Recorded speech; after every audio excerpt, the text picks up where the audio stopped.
ce gars-là me fait pitié, Michel. Voilà quelqu'un, t'as dit, je ne peux pas comprendre un père de famille. T'as dit, Babo, c'est un gars qui me fait pitié. En même temps, souvent, quand je le regarde, j'ai la nausée. J'ai la nausée parce que, voilà un monsieur qui, pour le pouvoir, a renié son propre fils, son propre sang, dont il a qualifié le sang d'impur pour diriger la Côte d'Ivoire. C'est-à-dire ton propre sang, toi, Gbagbo, tu as fait un enfant. C'est-à-dire, ta lignée la continue dans cet enfant-là, Michel Gbagbo. Ton sang continue dans Michel Gbagbo. Et puis tu vas t'asseoir avec Simone et les autres pour écrire un texte. C'est-à-dire pour codifier, pour mettre en place une loi, institutionnaliser des propos de haine qui font que ton enfant-là, il ne peut pas être président de Côte d'Ivoire.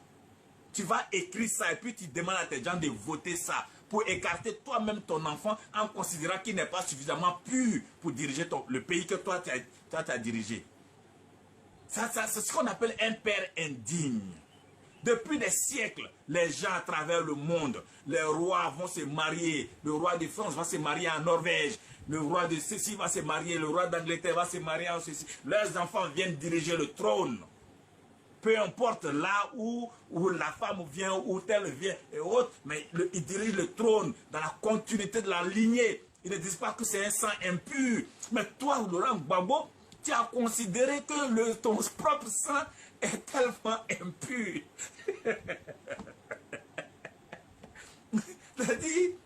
T'as dit, ça c'est ce qu'on appelle un père indigne. À quoi du pouvoir? Le pouvoir pour éliminer des adversaires, tu en es arrivé là. À toi-même, c'est-à-dire, il y a une anecdote là, on appelle ça Banyangbo. C'est-à-dire, il y a un père, le père jaloux. Le père jaloux, le père méchant. Le gars, il est tellement méchant qu'un jour, il a rencontré un génie. Et le génie lui a dit, tout ce que tu demandes, je donne le double, je fais le double pour ton voisin. Et le père méchant a dit, non, génie. Le génie dit, mais qu'est-ce que tu veux dans la vie? Je vais faire 2 fois pour ton voisin. C'est-à-dire, c'est pas grave quoi. C'est-à-dire, il pouvait être riche, il pouvait avoir tout ce qu'il voulait dans la vie. Et il dit, non, génie. Génie, moi, ce que j'ai fait là, faut me casser un œil. Faut me casser un œil. Parce qu'il voulait que le génie casse les 2 yeux de son voisin. Le Gbagbo là, ça dit qu'il veut son propre fils. Pour éviter que Ouattara puisse être candidat. Il va voter une loi contre son propre fils, contre son propre sang. Ça dit comment tu peux être mauvais, t'auto-détruire juste pour faire du mal à un voisin. Ah, vraiment, l'homme noir est mauvais. Ah, Babo patate. C'est-à-dire, encore, si c'est Simone qui faisait ça, elle seule, on peut dire non, c'est jalousie des femmes. Bon, elle ne veut pas que l'enfant de l'autre, oui, l'enfant de la femme blanche, on peut comprendre, mais toi-même, le père, c'est-à-dire, tu te mets dans ce, c'est-à-dire, tu es irresponsable.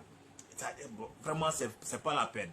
C'est pas la peine. C'est-à-dire, on ne peut pas confier son pays, son destin à un individu comme ça. C'est-à-dire que si moi...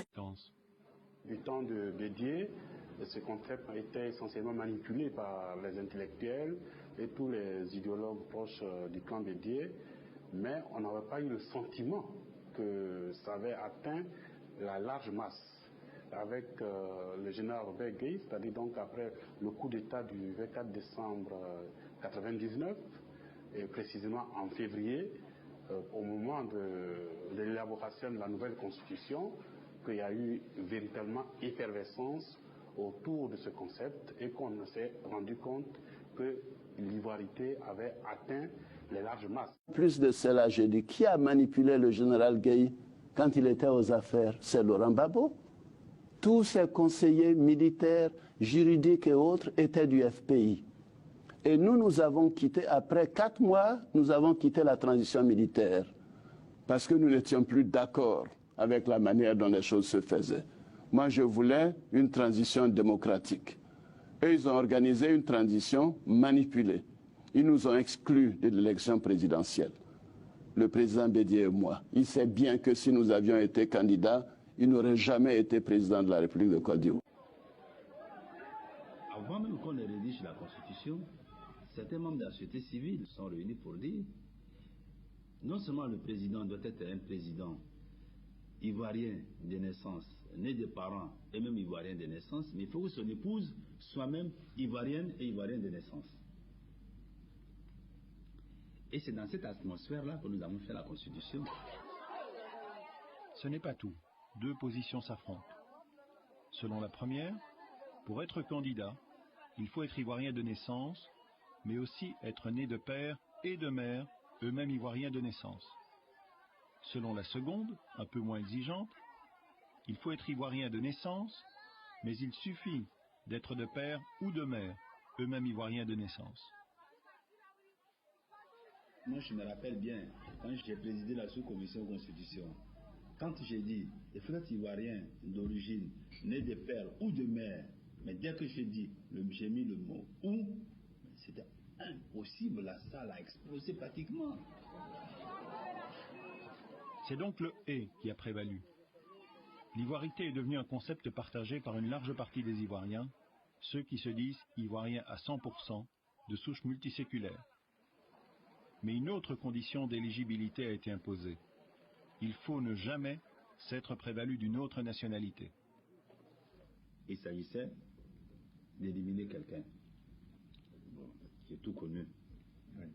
Seulement, ils ont oublié que dans ces dispositions, il y avait beaucoup d'articles qui étaient capables d'éliminer d'autres. Effectivement, certains auteurs du texte ont été emportés eux-mêmes par ces dispositions qui laissaient à la Cour suprême une grande marge d'interprétation. Mais l'objectif premier de cet arsenal juridique, fait sur mesure, est atteint. Considérant que les requérants tirent de ce qui précède la conséquence que son père et sa mère n'étant pas ivoiriens, Alassane Ouattara lui-même ne peut être ivoirien. À cet effet, j'affirme qu'il n'a jamais été dit dans l'arrêt du 6 octobre 2000, et je le dis aujourd'hui solennellement, que M. Alassane Ouattara n'est pas ivoirien. Personne ne l'a dit. Cet arrêt, à notre grand regret, nous le savons, a causé un tort certain aux concernés, à sa famille et bien d'autres Ivoiriens. Je voudrais ici solennellement m'en excuser. On dit aussi que l'article 35 de la Constitution est fait pour éliminer Ouattara. Ce n'est pas de soulever la question qui m'étonne. Mais c'est les réponses que j'entends souvent qui m'étonnent. Il y en a qui disent non, ce n'est pas fait pour éliminer Ouattara. Mais oui, c'est fait pour éliminer Ouattara. Ah ben oui, c'est-à-dire qu'une loi est votée pour régler un problème. Cette constitution, on est au forum de la réconciliation pour se dire la vérité. Cette constitution a été votée au moment où le problème Ouattara devenait impardonnable pour tout le monde. Mais l'article 35 ne règle pas que le problème Ouattara. L'article 35 de la Constitution est là, règle 3 problèmes. Premièrement, cet article règle le problème de Ouattara en ce qu'il a été haut fonctionnaire d'un autre pays. Donc, il y a une phrase qui dit, pour être candidat à la présidence de la République, il ne faut pas s'être prévalu d'une autre nationalité. Ça, c'est pour Ouattara. Oui, ça c'est pour Ouattara, c'est pour régler le cas de Ouattara que les constituants ont écrit ça. Mais il faut que les Ivoiriens aient le courage et l'honnêteté d'assumer ce que le peuple de Côte d'Ivoire a voté. Mais vraiment, je veux avoir du respect pour la fonction du chef de l'État. Autrement, j'aurais dit c'est un comédien. Au-delà de 75 ans, on ne doit pas être candidat. Parce que on ne doit pas être candidat à la présidence de la République. Parce que c'est un moment où on est fréquemment malade, on est fréquemment... C'est ça.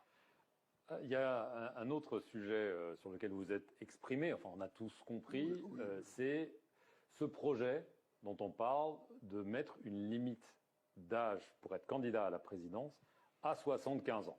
Ça a déjà existé dans la Constitution de 2000. Cette limite avait été levée lors de la dernière réforme constitutionnelle.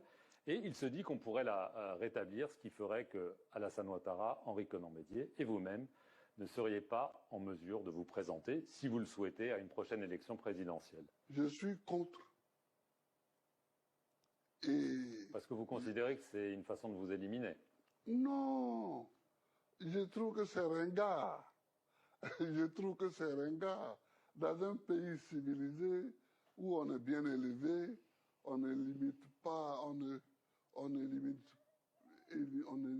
pas les candidats par leur âge, à cause de leur âge.